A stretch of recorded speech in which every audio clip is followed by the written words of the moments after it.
Les manifestations se poursuivent en Algérie. Des centaines de jeunes ont défilé dimanche pour protester contre la candidature d'Abdelaziz Bouteflika pour un 5e mandat.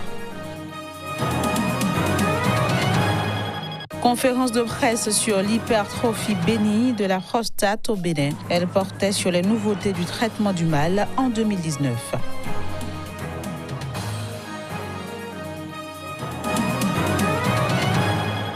Puis, crise anglophone au Cameroun, les victimes des attaques sécessionnistes ont reçu l'aide du gouvernement camerounais.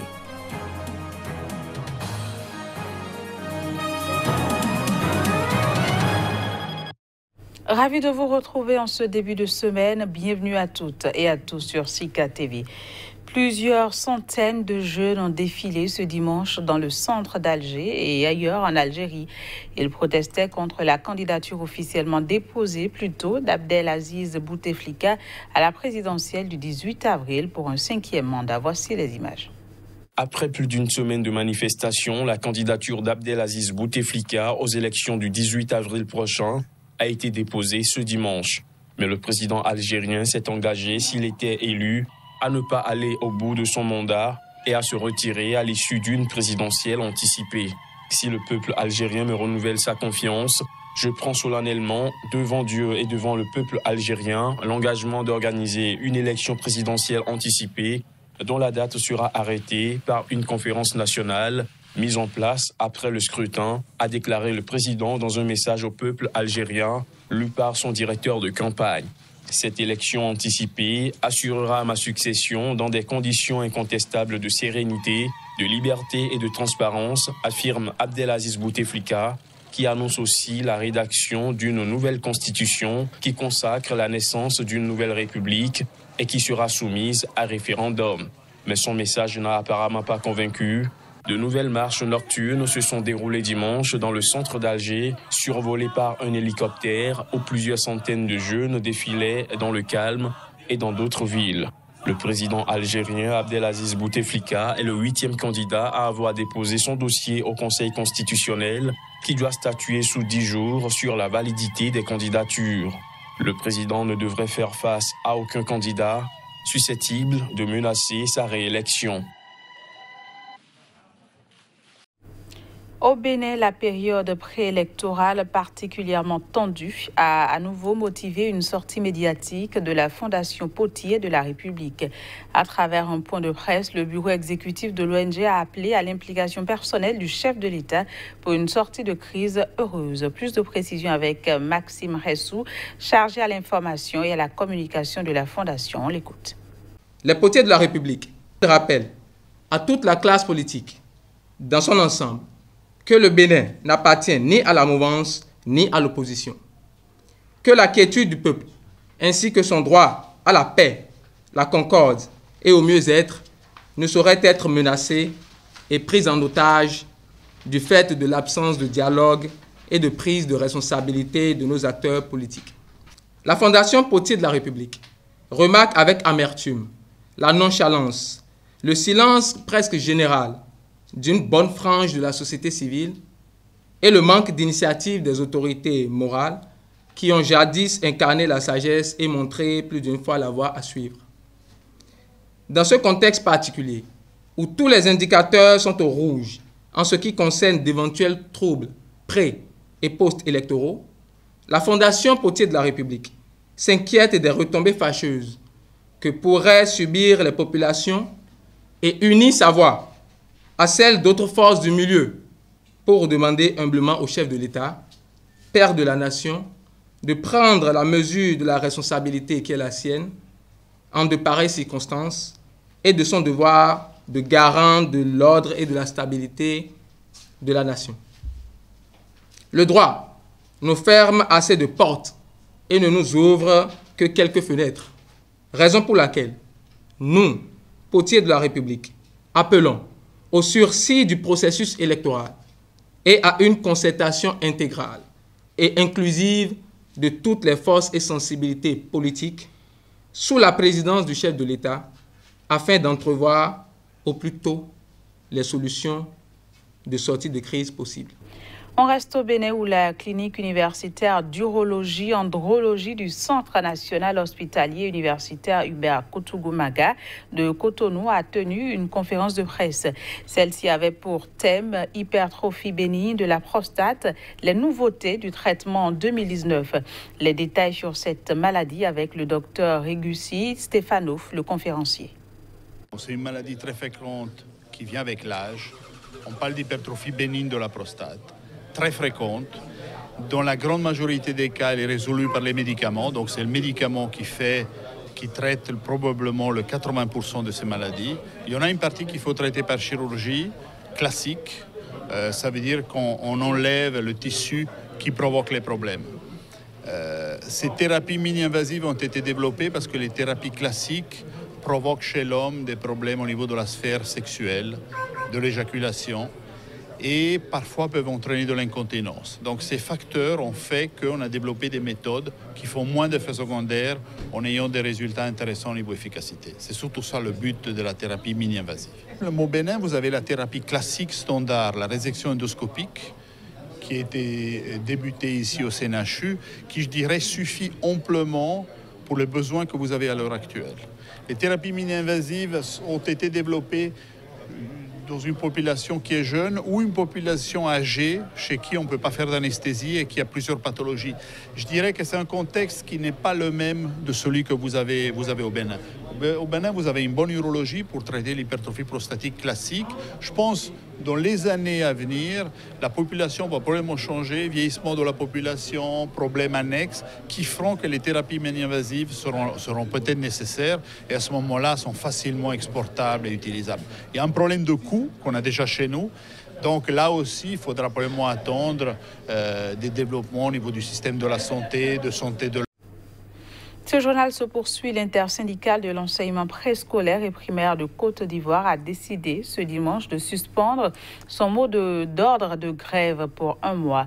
Les cours pourraient donc reprendre ce lundi dans les écoles primaires. Les détails dans ce reportage. Après un mois et demi de grève, les cours ont repris ce lundi dans les écoles primaires. Les négociations interrompues à plusieurs reprises ayant finalement porté leurs fruits, l'intersyndicale de l'enseignement préscolaire et primaire de Côte d'Ivoire a décidé dimanche de suspendre son mot d'ordre de grève pour un mois, même si pour l'instant, aucune des revendications concernant les cours du mercredi ou la revalorisation des primes et indemnités n'a été satisfaite. Il aura fallu l'intervention de la primature pour sortir de l'impasse, car le ministère de l'Éducation nationale refusait jusqu'ici de discuter avec les grévistes. On ne connaît pas encore la position des enseignants du secondaire, mais leur intersyndicale doit se réunir mercredi en assemblée générale. Les cours ont également repris ce lundi au sein de l'enseignement supérieur. La coordination nationale des enseignants du supérieur et chercheurs de Côte d'Ivoire a également suspendu son mot d'ordre de grève pour 2 semaines après la remise en liberté provisoire de 2 de ses membres.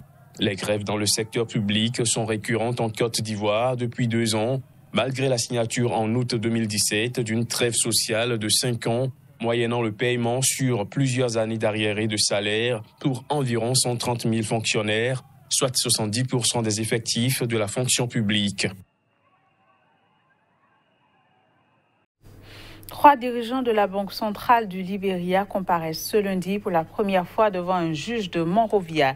Ils étaient placés en garde à vue après la publication d'un audit indépendant révélant les méthodes peu orthodoxes de l'institution monétaire et de nombreux dysfonctionnements internes. Reportage.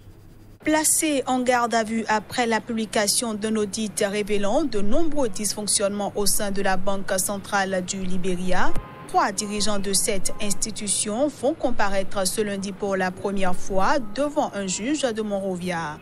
Ils pourraient être inculpés notamment de sabotage économique et de vol.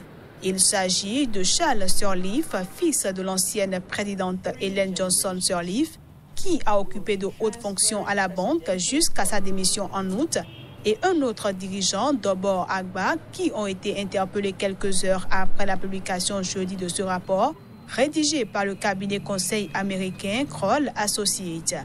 L'ancien gouverneur Milton Weeks, qui a démissionné après la cession au pouvoir de George Weah en janvier 2018, s'est quant à lui rendu à la police ce vendredi, selon les médias locaux.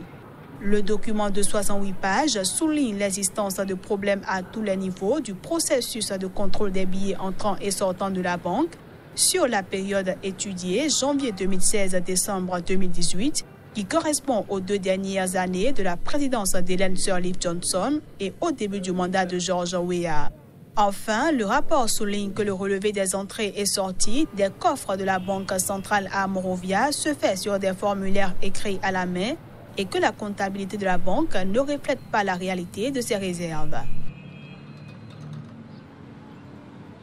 Direction le Cameroun, la recrudescence des attaques sécessionnistes continue d'entraîner un afflux de déplacés internes en zone francophone. Le département du Mungo, dans la région du littoral limitrophe aux 2 régions anglophones, ne cesse d'accueillir des familles, notamment des enfants fuyant les violences. Les derniers arrivés ont reçu une assistance humanitaire de l'État camerounais. Reportage Narcissoum. Ils sont plus de 500 personnes représentant 100 familles arrivées dans le département du Mungo, limitrophe aux 2 régions anglophones, fuyant les attaques sécessionnistes. La maison a été brûlée dans mon village. Je suis ici avec mes enfants, nous souffrons.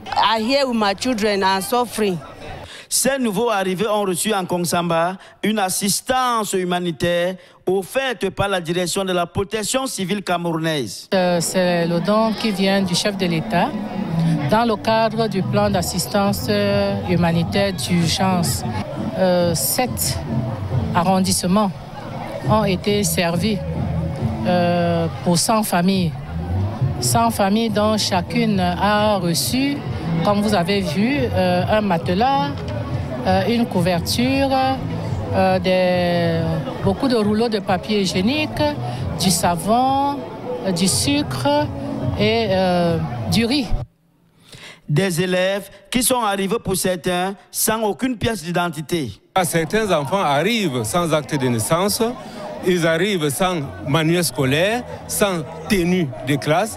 Et à ce sujet, le gouvernement de la République a fait des efforts considérables.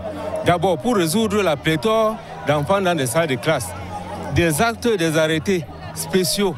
À noter, depuis le début de la crise sociopolitique que traverse le Cameroun, suivi des attaques sécessionnistes dans les régions du nord-ouest et du sud-ouest, les autorités camerounaises évaluent le nombre de déplacés internes à plus de 500 000 personnes.